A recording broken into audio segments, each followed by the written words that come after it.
Alright, ladies and gentlemen, let's all welcome the operations manager of Apollo KTV and Bar, another one of our good friends, Mami Janjep. Good afternoon to everyone.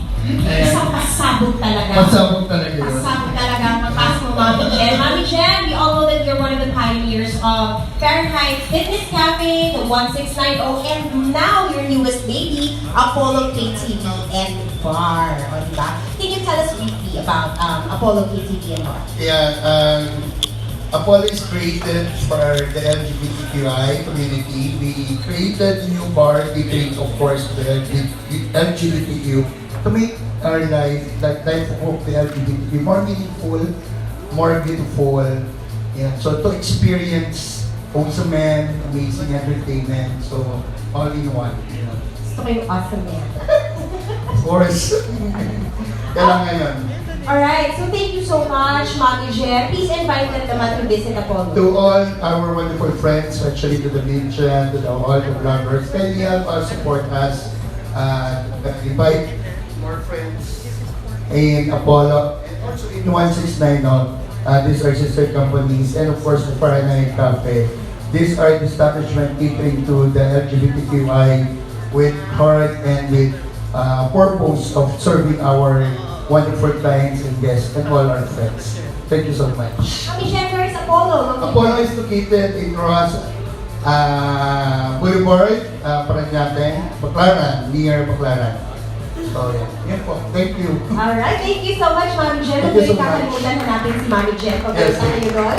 Si Mami Jen ang bahala sa inyo. And of course, si Ken naman ang bahala sa inyo pag pumunta kayo dito sa the 1690. Alright. Now, I would also like to acknowledge the presence of Mac Bordallo, President of Windstruck Events and organizer of Mr. Gay World Philippines from 2009 to 2015, representing former National Director of Mr. Gay World Philippines, Noemi Alberto. Where's Mac? Let's give him a round of applause, ladies and gentlemen. And of course, we also have the Vice Chairman for External Affairs, a round of applause for the handsome Mr. Ryan Soto.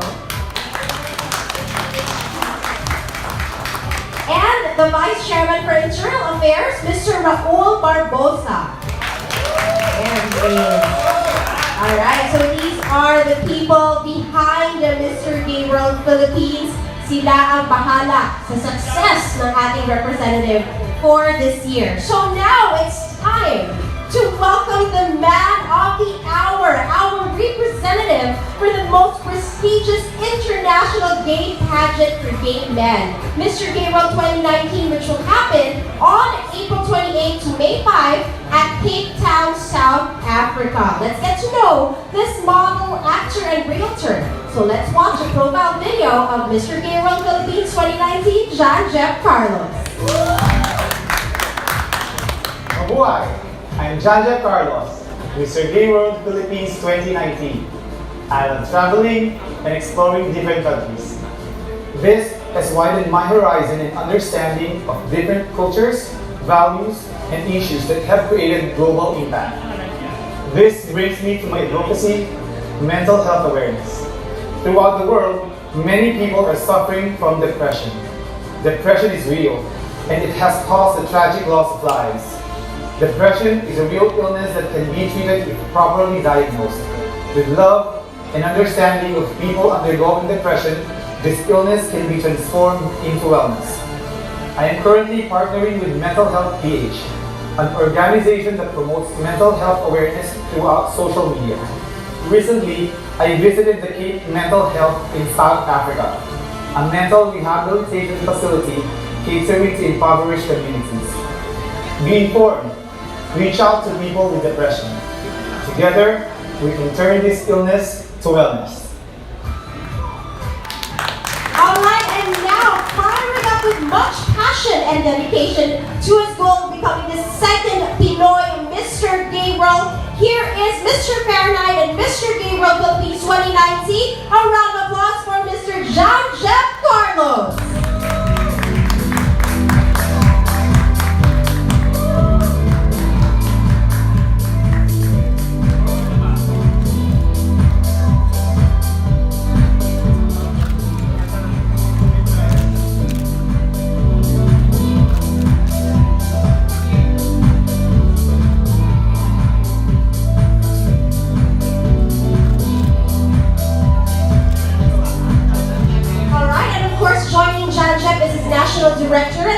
of applause for Mr. Wilbert Tolentino.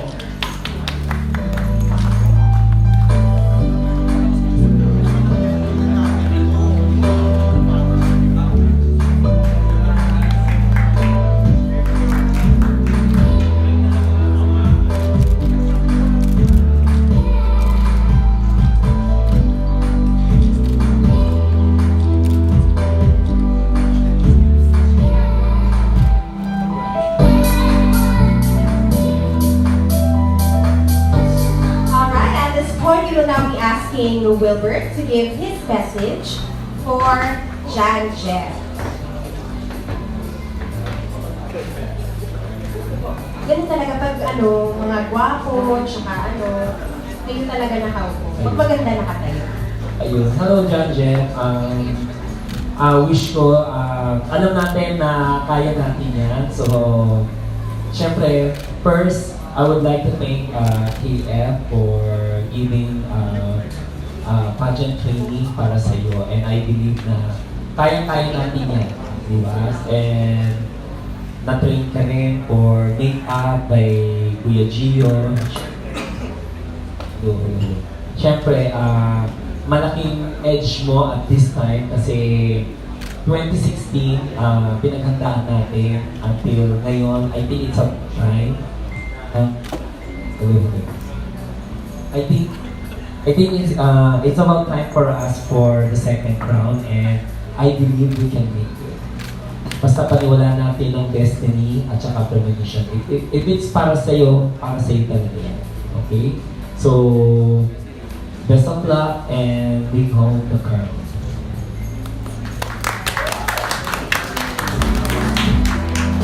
Alright, in fairness, ako naniniwala talaga ako na this is your year, Janjep. Naniniwala ba kayo na year niya ngayon? Yes! So naman, napakagwapo at ready. So, eto na, we are going to hear Janjep as he answers some questions from our media friends. You may also address your questions to Wilbert as well. So we are now officially opening our forum. Our production assistant, ang gwapong-gwapong si Anthony, will be going around to hand you the microphone.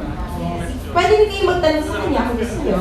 So for those that we cannot accommodate during our forum, we will be giving you the chance to interview Janjep and Wilbert after our program. Alright? So I will be starting the forum with this question for Wilbert and Janjep. Yes. Yes, of course. Ganyan talaga. So how confident are you, Wilbert, that Janjep will bring home the much coveted Mr. Gay World 2019 title? Yeah, confident ako kasi on the first place, I want to continue what I started for Mr. Gay World. And siguro as a first ever representative for Mr. Gay World, hindi siya para sa akin. Siguro pang-mentor na lang ako. So, I believe yung mga knowledge na for a very long time na tinakbo ng Mr. Gay World for more than decades, I know yung tamang formula, yung tamang attack, at saka yung ano yung need ng Mr. Gay World. I think I'm the right person at this moment for LGBT na para tulungan at magkaroon tayo ng continuous growth. Right? And I'm sure Janjep has benefited so much from what you have taught him. Para naman sa'yo, my friend. Eto na. Are you pressured? Are you feeling any pressure right now? Are you pressured that people are expecting you to be the next Mr. Gay World 2019? Yes, sobrang nakaka-pressure kasi especially yung last delegate na pinadala ni Boss Wilbert sa Mr. Gay World, which is John Raspado, is siya yung nag-title. Tapos, as we all know, most of the people expect too much from Philippines kasi we are now isa sa mga powerhouse pagdating sa pageantry. So, ang laking pressure para sa akin. Because they expect too much from me. Pero feeling ko kahit na-pressure ka na hindi halata kasi you are the epitome of grace under pressure right now. Thank you. Yes, you are. So we would like to ask our media friends to ask their questions, please.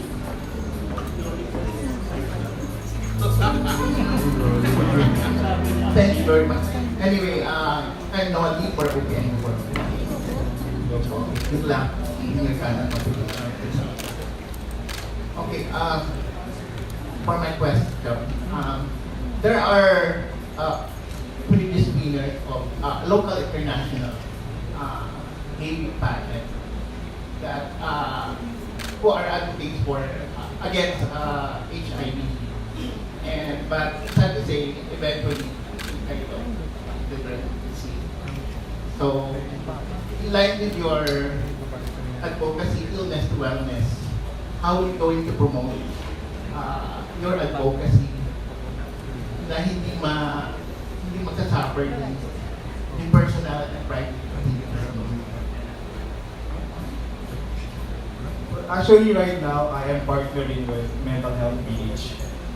Isa siyang organization na promotes awareness about mental health through social media. So, sa tingin ko, magandang platform siya para sa akin, para ma-push ko yung advocacy ko to spread awareness, especially about depression. Kasi it's very timely and relevant, especially with the LGBT community.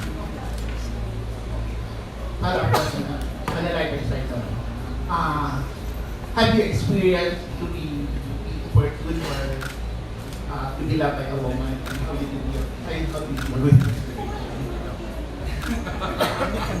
Yes, there were cases na may mga babaeng very vocal sa nararamdaman nila sa akin, sinasabi nila. But ever since naman, hindi ako nagtago kung ano yung totoong pagkatao. So sinasabi lang nila, but they know na gay ako, so I don't have to explain myself. Thank you very much. Thank you. Any other questions? Yes, Tito. Hi, Janjep. Curious lang ako, kasi since you want to duplicate what Jan Raspado did in 2015, but how differently will you attack yung game plan mo for Mr. Gay World this year? Kasi the reason why I'm asking this question is, like, in Binibining Pilipinas this year, hirap-hirap kami magsabi kung sino mananalo. Kaya, dumating kami sa point na sinasabi namin, let's not look for another Catriona, let's look for someone who offers something different. So ikaw, what is that something different you can offer na hindi ka may compare kay Jan Raspado and you can win your own merit? Parang yun ang magandang traits natin Pilipino pagdating sa pageantry. We always surprise them with our biggest ideas. Like what Catriona did. I will compare myself to Jan Raspado. Siguro parang lagi ko nalang inspiration yung ginawa ni Catriona. Parang from day one, palaban na siya. So, yun ang plans ko pagdating sa South Africa. Ready agad. I will surprise them with my ideas. Like what Catriona did. From what she wears, from the way she speaks, and everything. Planado lahat. Ganun po yung ginagawa namin with the help of my mentor and our National Director, Boss Wilbur.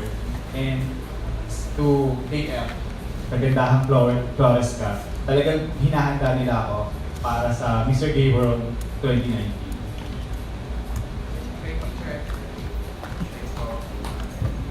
Yes, please. Hello. Hi, Janjep. Yes, my question is for the book.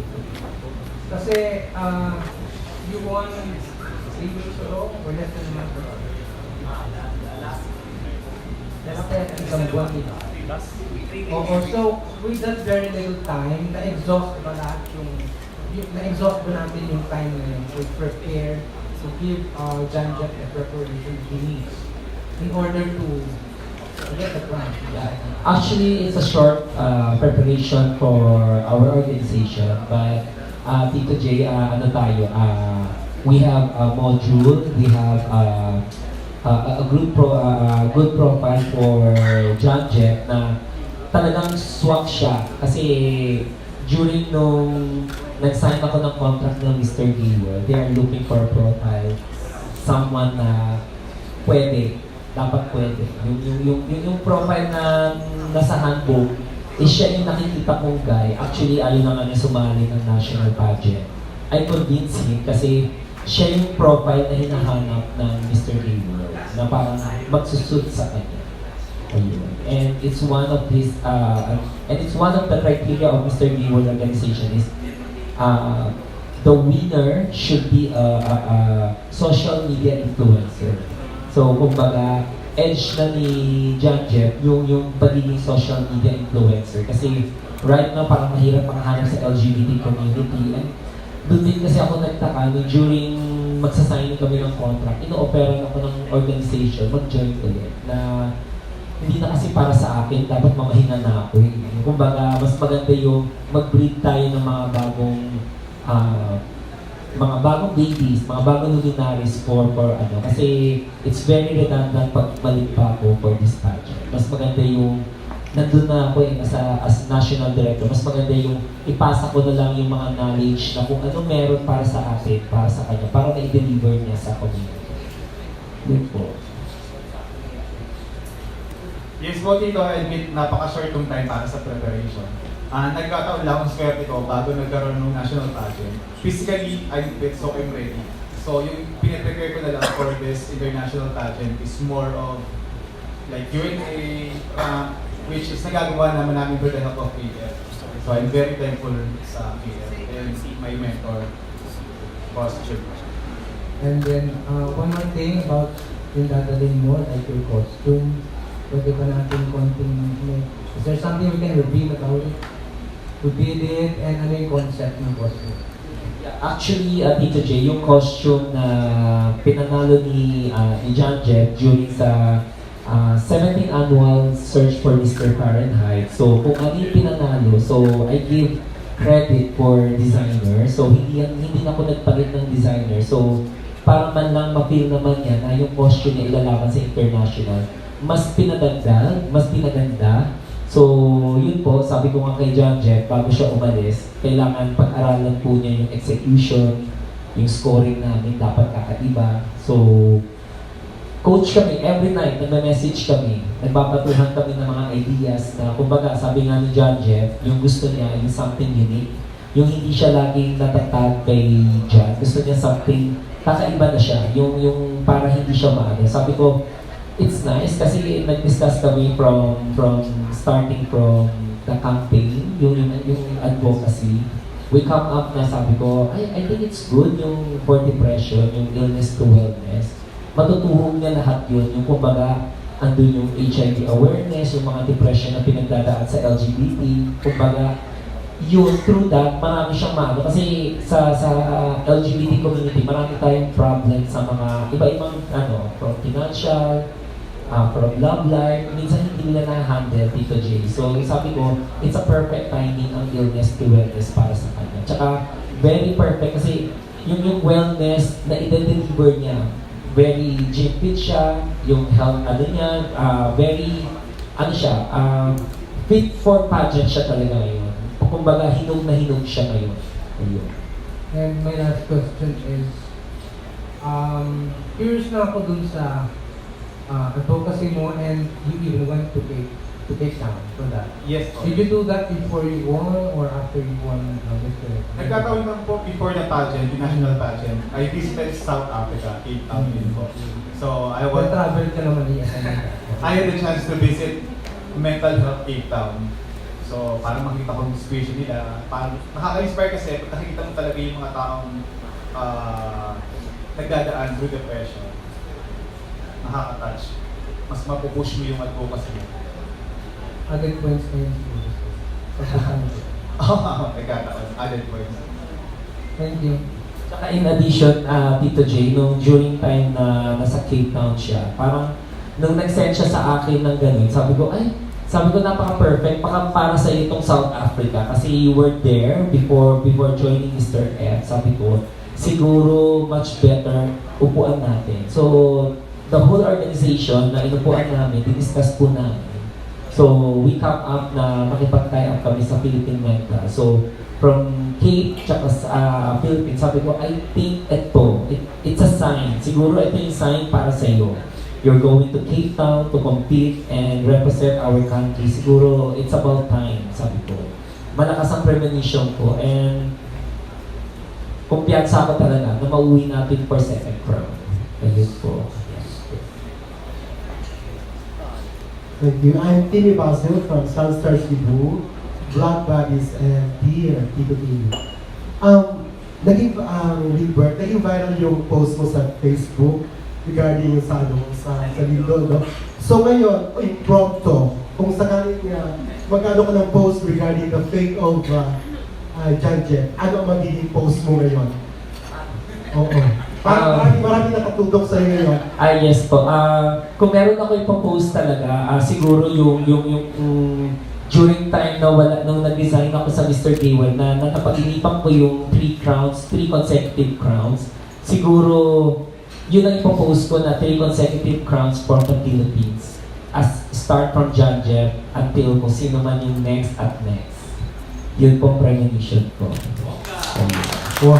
So, siguro pag nagawa natin to, I think siguro I need to thank first sa mga media, sa mga vloggers, sa mga press for having for very supportive, di ba? It will be a very siguro kung na-documents natin to tapos nagawa natin. Siguro ito yung record-breaking natin sa beauty pageant na nagawa natin na 3 consecutive. Kasi alam mo, Venezuela hanggang back-to-back lang sila. So, very challenging. Siguro, ipopost ko to para, dapat kaya kung sila ng sumpa ko ha. Kasi baka mamaya mag-ano ako Di ba? O yun. Siyempre, gusto ko rin na mauwi natin for talaga yung pinaghirapan natin. So for the record, siya muna first winner, then another 2. Yan po ang premonition ko. Ayun. Sana pag na-write up natin, sana i-up natin ulit to for 3 years. Yes. I'll do my best. Promise. Ayun. Magkaroon ka ng panibagong career, di ba? Gusto Ramos of the Ako dito, hindi ko pinangarap actually kasi syempre may mga good karma at bad karma. Ayoko naman sa akin bumagsak yung mga kasi hindi ka naman pwedeng manghula ng isang tao na hindi ka naman talaga manghuhula. Kaya I always say na hindi ako manghuhula. Premonition ko at kutob ko. Ayun. Naniniwala kasi ako sa kutob Ayun. Tsaka destiny po. Ayun. Thank you very much. Thank you. Edge Tenoria.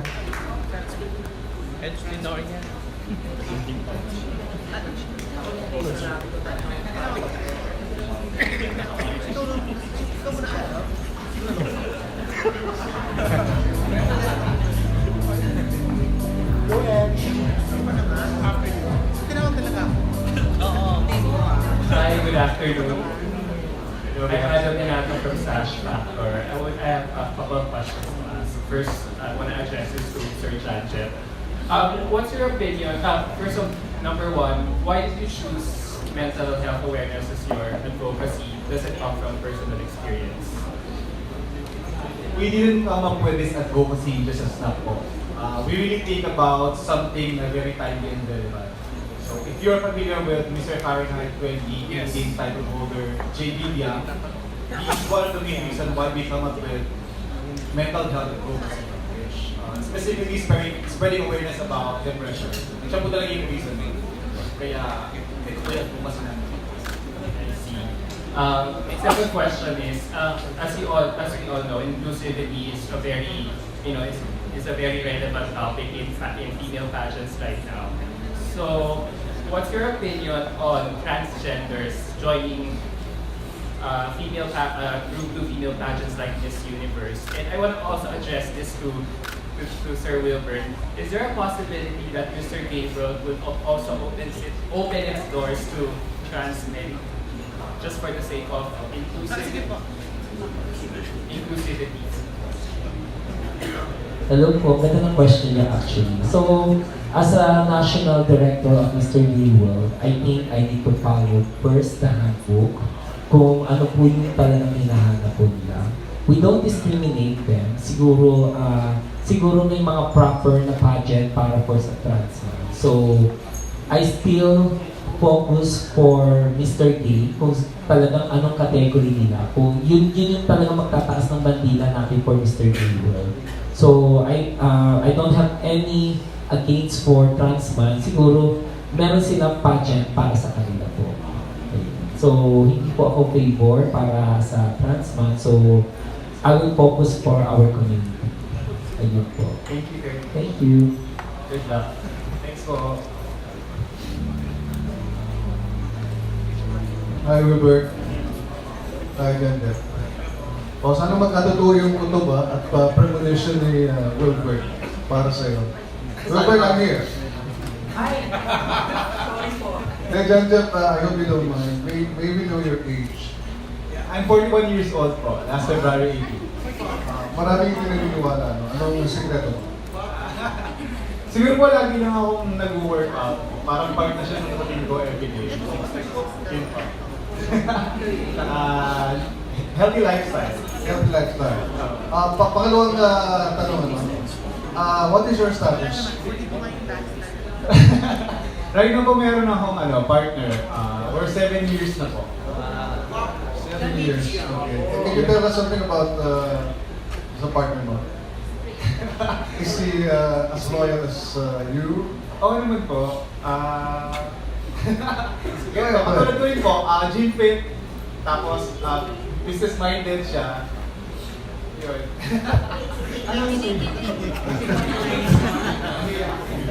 Wilbert, Wilbert, did you know that he's 41? Actually, aware po ako, and then sabi ko nga hindi naman kami nagkakalayo, para kami magkakapatid kasi nga I'm 44 na rin, Tito Mario, and then sabi ko, hindi naman siguro nagkakalayo yung knowledge namin, so pinapatuan ko rin siya ng mga ideas niya. Siya rin, nagsasuggest din siya. Sabi nga, boss, what if ito gusto ko, okay lang ba? Sabi ko, as long as na-deliver niyo po. Ayun. So, we come up na itong campaign, tsaka advocacy, sabi ko, Okay. ayun, sabi ko na ito ang magandang topic na even din Pilipinas, hindi ko narinig itong hashtag na illness to wellness. Sabi ko, I think you make difference na dito. Malaking bagay po ito. Congratulations. And then final question. Acknowledge lang natin kung sino yung nasa team mo. No? Sino yung mga nasa team mo?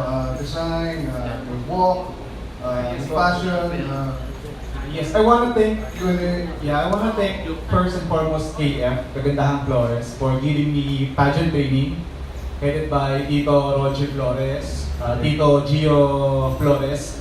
Talagang piniprepare po nila ako from walking, sa makeup, Q&A, and sa mga magdadami po sa akin, especially this coming pageant, sila Tito Albert Andrada, Tito Doms, for my national costume, si Razen Montero. Okay. What is your walk? Walk, What is the name of your walk? Baklava walk.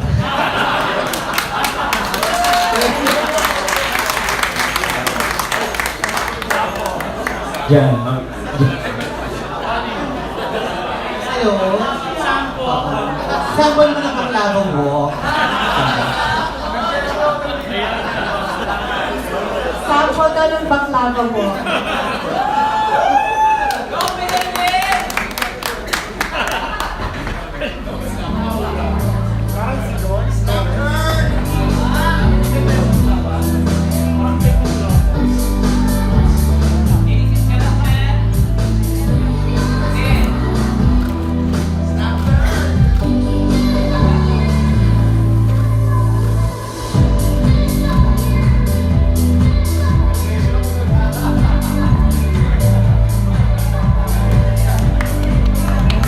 Palakpakan naman natin ang baklava walk. Yan. Yes. Hello, good afternoon, Janjep and Sir William. Sir Wilbur. Yes, okay. Have you seen some of the candidates for Mr. Gay World? Yung mga ibang candidates? Yes po, yes po. Sino- Actually, meron kaming chat room. Okay. So, sino sa'yo yung who's your biggest competition aside from yourself? For me, Mr. Hungary po. Hungary. Kasi isa rin siyang social media influencer. Parang yun po kasi naging hinahanap ng Mr. Gay World Organization. Okay. Promo. And then last question, any idea of your national costume? Yes po, yun din po sinunod ko ng national pageant namin. Hindi ko nakikinig. Pasensya na. Ay, thank you so much. How about you, David? May question ka daw. Hello, I am Tita Lavina from Titas of Pageant. And you seem very prepared. You seem very prepared. Do you still have insecurities and how do you handle these insecurities? Siyempre meron naman po, marami. Especially pag nakakakita ko ng mga tao much better sa akin, lalo na yung mga may mas edge. Doon sa mga weakness ko, parang mas nag-excel sila sa field na yun. Yun po yung mga insecurities ko. Ang ginagawa ko na lang po, siyempre, if it's physically, wino-work on ko po kung ano yung dapat kong i-enhance, kung ano yung dapat pagandahin. If it's like mentally, piniprepare ko naman yung sarili ko, like practicing. Kasi yun na naman po yung makakapag-prepare ko. More on practice. And I have another question, also for social media. Because you were particularly chosen, because you have a status as a social media influencer. Now, usually when you're a social media influencer, may influence ka, let's say, on fashion or pageantry. Pero sometimes may lihis ka doon. Like for example, yung mga nangyayari ngayon, like what happened in France, what happened in Sri Lanka. How do you prepare yourself? Are you always on social media just to check kung meron ka pwede i-share or i-shed light sa mga like nangyayari socially, labas dun sa usual na interest mo? Actually, there's no specific topic or field po na inaano ko, pinipare ko. Kung ano lang po yung mag-isip ko, which is positive, lagi actually positive lang yung sinishare ko. Tapos wala po kayo makikita ng negative posting ko from my social media accounts. Thank you po. Alright, maraming salamat. We will be cutting short our open forum because we will be listening to the message of no less than our pride, Mr. Gay World Philippines 2019, Janjep Carlos. But before that, please allow me to thank our sponsors, Apollo, World Class Mail Entertainment and KTV Bar, Escobar Travel Insurance Corporation, Paradise, H&H Makeover Salon, Intensity Spa, Paradise, City Spa, the 1690 Entertainment Bar, and WebSap. Maraming salamat sa ating generous sponsors. And of course, maraming salamat kay Mr. Wilbert Tolentino, our National Director. Can you give him a round of applause, please, ladies and gentlemen?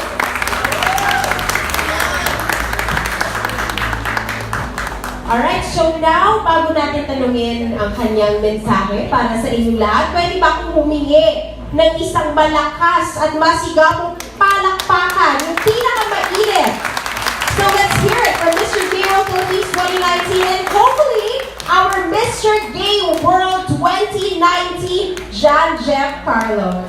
Yes, first and foremost, thanks po sa pagpunta niyo dito sa 690 para i-spend yung send-off ko together with us. So, before I would like to invite everyone to watch, I would like to thank those people who trust in my capabilities, especially my mentor and my national director, Boss Wilbert. Thanks po sa trust and love. And to KF family, and by Direct Tito Gio and Tito Roji. Thanks po sa lahat na share yung information and training sa akin. And to those people na nag-trust sa akin para namitan ako, Tito Albert Andrada, Tito Dogs, Mama Razel, to my, makalimutan. To Doc Toledo, yun po. To my dentist, Doc Chen. Thanks po sa mga tao na nag-trust sa akin. So, yun po, I would like to invite everyone na supportan niyo po sana ako sa darating na May 4 for Mr. Gay World 2019 as I represent our country, Philippines, sa most prestigious gay pageant for gay men. Yun po, thanks po sa lahat. Good afternoon. Alright, there you have it, ladies and gentlemen, Mr. Gay World Philippines 2019, Janjep Carlos. Palakpakan naman natin siya ulit, mga friends. And now, Janjep and Gilbert will be obliging interviews from our media friends. Again, I would like to thank all of you for coming this afternoon. We really need your support and your prayers. Samahan natin si Janjep sa laban niya this coming April 28 to May 5 in Cape Town, South Africa for the Mr. Gay World 2019. Hihingin ko yung confidence ni Wilbert. We are confident that you will be bringing home the title, Janjep. So please, everyone, keep on liking, sharing, and commenting on his profile video for Mr. Gay World 2019 at this link. You to janjep.be/xbgcps7xp4y. It's right there on your screens. Please take a photo of that and please go to that link, like, share, and comment on it. Make sure that Janjep will win the social media award. There you go. So this has been Christine Caballero Plum with God's graces and our show by Ihab. We hope to see you all again for the triumphant return of Janjep from South Africa. Thank you all so much. Good afternoon.